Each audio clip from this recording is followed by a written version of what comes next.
Bom dia, gente. Vamos para mais uma aula de história. Hoje nós vamos começar o capítulo 16, que é os jesuítas na América Portuguesa. Então, a ordem religiosa dos jesuítas foi um importante instrumento para a expansão do Império Português e da Igreja Católica na América. A Companhia de Jesus, criada em 1534 por um grupo de estudantes liderados por Inácio de Loyola, obteve reconhecimento oficial do Papa em 1540. Desde então, os jesuítas se engajaram num projeto colonizador português, desenvolvendo ações missionárias com as populações nativas da Ásia, da África e da América. Liderados pelo padre Manuel da Nóbrega, os primeiros jesuítas chegaram à América Portuguesa em 1549, com a comitiva de Tomé de Souza, governador-geral do Brasil. Eles tinham a missão de catequizar as populações indígenas e os filhos dos colonizadores. Estabeleceram-se inicialmente no litoral da capitania da Bahia, na cidade de São Vicente e em áreas do atual estado do Rio de Janeiro, onde fundaram vários colégios que eram mantidos com os recursos da coroa e tinham como principais objetivos a educação dos colonos e a formação dos novos padres. Então, o que era a Companhia de Jesus? Como nós já falamos, criada na França em 1534, mas ela só vai ser reconhecida em 1540, quando o Papa finalmente reconhece esse grupo de estudantes liderados por Inácio de Loyola. Ocorreu durante a Contra-Reforma, como medida para conter os avanços do protestantismo, né, e expandir a influência da Igreja Católica. No início, o trabalho dos padres era itinerante, eles eram peregrinos, eles estavam sempre em lugares diferentes para poder conter o avanço do protestantismo. Mais tarde, eles desenvolveram um trabalho missionário, totalmente voltado para a educação. Então, os jesuítas atuaram na América, na Ásia e na África como missionários evangelizadores das populações nativas. Então, aí nós tínhamos aí o emblema da Companhia de Jesus, né? E o busto de Inácio de Loyola, que foi o fundador da Companhia de Jesus. Então, os jesuítas na América Portuguesa. Eles chegaram nos primeiros anos de 1549, liderados pelo padre Manuel da Nóbrega, né? Vieram na comitiva do primeiro governador-geral, Tomé de Souza, e a tarefa deles era catequizar as populações indígenas, estabelecer inicialmente na Bahia, no Rio de Janeiro, em São Vicente, onde eles se instalaram. Eles criaram colégios para formar novos sacerdotes e ainda ensinavam nos colégios retórica, humanidades e gramática grega e latina. Para que pudessem catequizar e ensinar os nativos, os padres tiveram que aprender a língua tupi. Então, a Companhia de Jesus na América Portuguesa mostra aí a aldeia dos índios tapuios, cristãos, e os padres Anchieta e Nóbrega na cabana de Pindobuçu, em exposição no Museu Paulista. Então, a catequização dos indígenas, na verdade, o que nos interessa. Os jesuítas desenvolveram um intenso esforço de catequização dos índios na colônia. Por meio de teatro, de música, eles ensinaram os sacramentos católicos para esses povos. Nesse trabalho evangelizador, destacou-se quem? Padre José de Anchieta, um missionário que chegou à América em 1553, com apenas 19 anos de idade. Em 1570, ele compôs várias peças religiosas que eram representadas nas aldeias por meio de músicas e cantos. As encenações eram feitas principalmente por crianças indígenas, que, segundo Anchieta, seriam os responsáveis pelo êxito missionário. Então, aí nós temos José de Anchieta, acreditando que os índios compreendiam os ensinamentos católicos, então os jesuítas utilizaram a música e o teatro. Para José de Anchieta, na década de 1570, ele vai compor várias peças, como a gente já falou, né, que eram encenadas por crianças indígenas. Os aldeamentos jesuítas. Né? Para converter os povos nativos ao catolicismo, os jesuítas iniciaram em várias partes da colônia a organização de aldeamentos. Esses aldeamentos eram chamados missões ou reduções.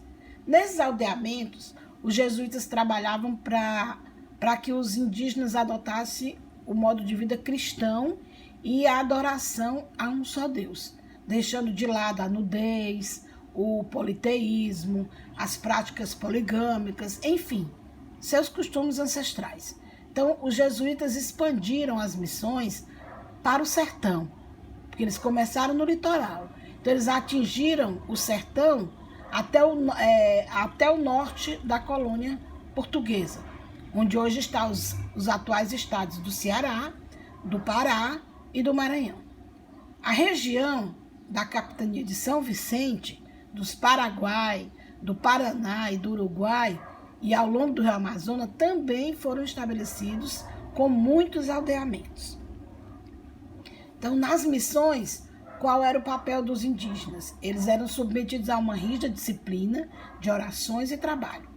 Praticava-se artesanato, a agricultura, caça, pecuária e a coleta. E nos aldeamentos da região amazônica, também praticava-se a exploração das drogas do sertão. Além disso, haviam oficinas onde fabricavam-se instrumentos musicais, adornos, esculturas para residências e para as igrejas.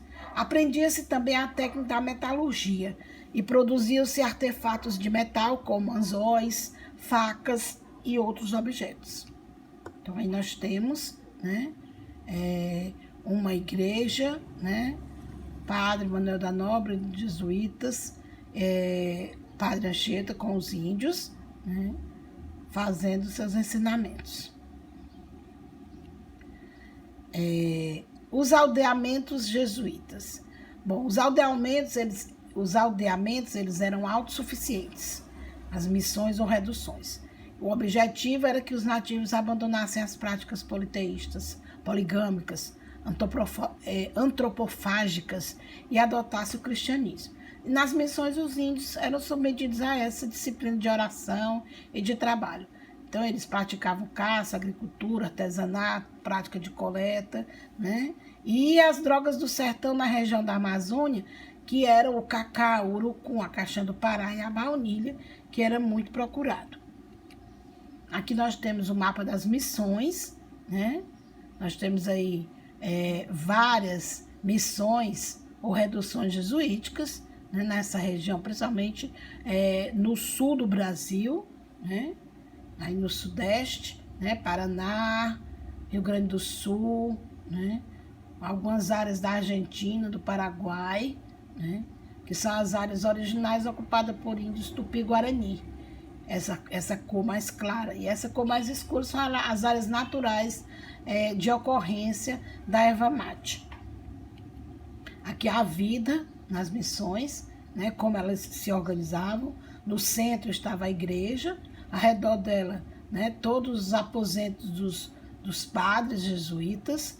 Nós tínhamos aí as casas dos indígenas, as oficinas, o colégio, né, o local de cultivo, de criação, de gado e o pátio onde aconteciam as comemorações.